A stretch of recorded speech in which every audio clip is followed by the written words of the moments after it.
Maharashtra superfast news चॅनलमध्ये आपले सहर्ष स्वागत आहे। का सत्याची धार लेखणीची महाराष्ट्रातील ताज्या आणि वेगवान बातम्या पाहण्यासाठी आपल्या हक्काचे चॅनल शेअर करा, लाईक करा आणि सबस्क्राईब करा। धन्यवाद। विविध सामाजिक संस्थांच्या पदाधिकाऱ्यांनी रश्मिता पोपेटा यांची घेतली भेट। जोपर्यंत दिबा पाटलांचे नाव मिळत नाही तोपर्यंत स्वस्त बसणार नाही, रश्मिता पोपेटांचा ठाम पवित्रा। नवी मुंबई आंतरराष्ट्रीय विमानतळाच्या नामकरण आंदोलनानंतर निर्माण झालेल्या परिस्थितीच्या पार्श्वभूमीवर विविध सामाजिक संस्थांच्या प्रमुख महिला व पुरुष पदाधिकाऱ्यांनी कार्यकर्ता रश्मिता राम पोपेटा यांच्या निवासस्थानी जाऊन त्यांची सदिच्छा भेट घेतली। आंदोलनादरम्यान झालेल्या पोलीस कारवाईचा निषेध नोंदवत सर्व संस्थांनी रश्मिता पोपेटा यांच्या आंदोलनाला आणि भूमिकेला आपला जाहीर पाठिंबा दर्शवला आहे। या भेटीदरम्यान सौ प्राजक्ता गोवारी, रीना पाटील, अनिता पाटील, जोशना केणी, चांगुणा डाकी, संचिता मोकल, निशा परदेशी, दिलीप परदेशी, किरण केणी, निखिल भोपे आणि विवेक मोकल यांच्यासह विविध संघटनांचे प्रतिनिधी आणि पदाधिकारी मोठ्या संख्येने उपस्थित होते। आंदोलनातील महिलांच्या सहभागावर बोलताना संस्थेच्या वतीने रीना पाटील यांनी स्त्री शक्तीची ताकद अधोरेखित केली। त्या म्हणाल्या, अनेकदा महिलांच्या क्षमतेवर शंका उपस्थित करत बांगड्या भरल्यात का असा संकुचित शब्दप्रयोग केला जातो, परंतु बांगड्या भरलेल्या हातांमध्ये काय शक्ती असते हे रश्मिता पोपेटा यांनी या आंदोलनातून प्रशासनाला दाखवून दिले। आम्ही सर्व संस्था आणि महिला रश्मिता यांच्या पाठीशी खंबीरपणे उभा आहोत।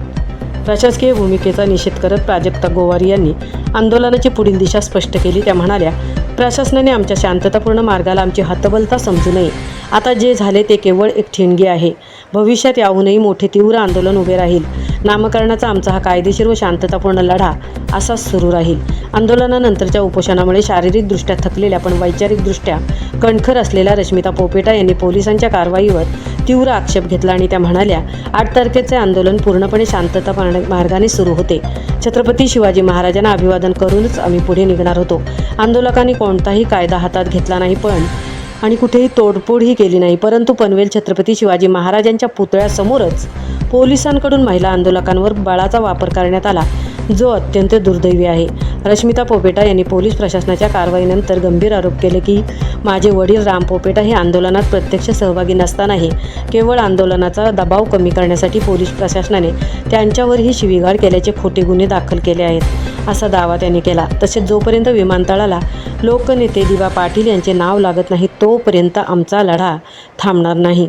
रश्मिता पोपेटा यांच्यातील हा बाणेदार आणि आक्रमक पवित्रा पाहून उपस्थित पदाधिकाऱ्यांनी त्यांचे कौतुक केले व या आंदोलनाला सर्व स्तरातून पाठिंबा वाढत असल्याचे चित्र सध्या पनवेलमध्ये पाहायला मिळत आहे।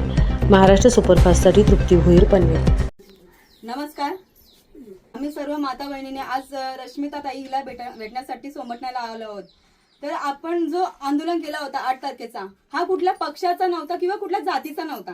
दिबा पाटलांनी जे कार्य केलं ते एका समाजासाठी लागू न पडता सर्व देशभरासाठी लागू पडत आहे। तर दिबा पाटील राष्ट्रीय नेता आहे, त्यांनी जे कार्य केलेले आहेत, स्त्रीगृह हत्या कायदा असेल किंवा संयुक्त राष्ट्राची चळवळ आहे, ते आपण पूर्ण भारतभर चाकवत आहोत। त्याच्यामुळे राष्ट्रीय नेत्याचं नाव विमानतळाला लागलं पाहिजे, ही शेवटपर्यंत आमची ठाम भूमिका असणार आहे। आणि यासाठी मी समस्त माता बहिणींना, महिला बचत गट असतील, महिला मंडळ असतील, सर्वांना मी आवर्जून विनंती करत आहे, हा लढा इथे शांत झालेला नाही, तर ठिणगी आम्ही टाकलेली आहे आणि पिक्चर अजून बाकी आहे, तो आम्ही शेवटपर्यंत दाखवणार। आणि दुसरी गोष्ट मला सांगायची आहे की मंदाताई म्हात्रे जे आपल्या ते आगरी समाजाचे आहे, ताई तुम्ही म्हणणार होतात काय की दिबा पाटील साहेबांच्या टायमाला मला पाणीवाल्या बाई म्हणून ओळखलं जात होतं, मग तुम्ही जर दिबा प्रेमी होत्या तर या टायमाला तुम्ही जेवण वाढायला यायला पाहिजे होतं। तर आम्ही समजलं असतं की नक्की तुम्ही दिबा प्रेमी होतात।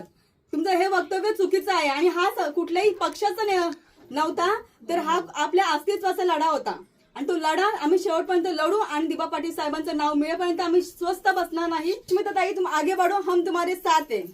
जय दिबा। आज आम्ही इथे भूमिकन्या रश्मिताताई पोपेटा यांची भेट घेण्यासाठी महिला आलो आहोत। तर त्यांनी जो आज लढा उभारलाय, जी पण हिंमत आज दाखवले ना समाजासाठी, तर ती खूप म्हणजे सन्मान आणि अभिमान वाटतं या गोष्टीचा। आणि अभिमान आहे तुझा आणि अशीच तू पुढे राहा, तुझ्या सोबत आम्ही आहोत, तुझ्या पाठी नाहीयेत, तुझ्या सोबत आहोत आम्ही। आणि हा तुझा जो लढा घेतलेला आहे दिबा पाटील साहेबांच्या नावासाठी, हा जोपर्यंत पूर्ण यशस्वी होत नाही तोपर्यंत आम्ही तुझ्या सोबत असणार आहोत। आणि मला फक्त एक सगळ्या समस्त पुरुषांसाठी पण एक मेसेज बोलायचा वाटतो की जेव्हा तुम्ही कुठल्याही दृष्टीत, जेव्हा एखाद्या पुरुषाचा कुठल्या गोष्टीत सहभाग नसेल ना, तेव्हा काय बोलता की बांगड्या भरा तुम्ही किंवा बांगड्या भरल्यात का.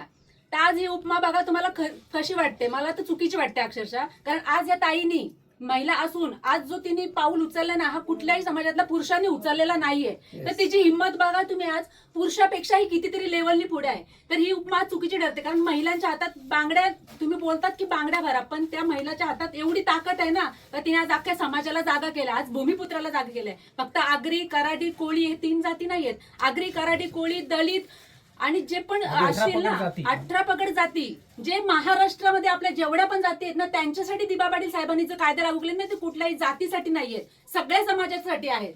दलित समाजासाठी पण तोच कायदा लागू केलेला आहे. तर इथेशी जाती म्हणजे भेद किंवा पक्षाचं नाही आपल्याला करायचंय. आपल्याला ज्या महान पुरुषांनी आपल्याला आज इथपर्यंत आपल्याला दिलेल्या आहेत हक्क न्याय, त्यांच्या नावासाठीचा हा लढा आहे. आणि तो लढा आज एवढ्या छानपणे आणि जागृतपणे आपल्या रश्मिताताईंनी नेला ना तर तिचं खरंच मी अभिनंदन करते. आणि पुढे आणखी आमचा तिला सहभाग आहे. जय दिबा. तर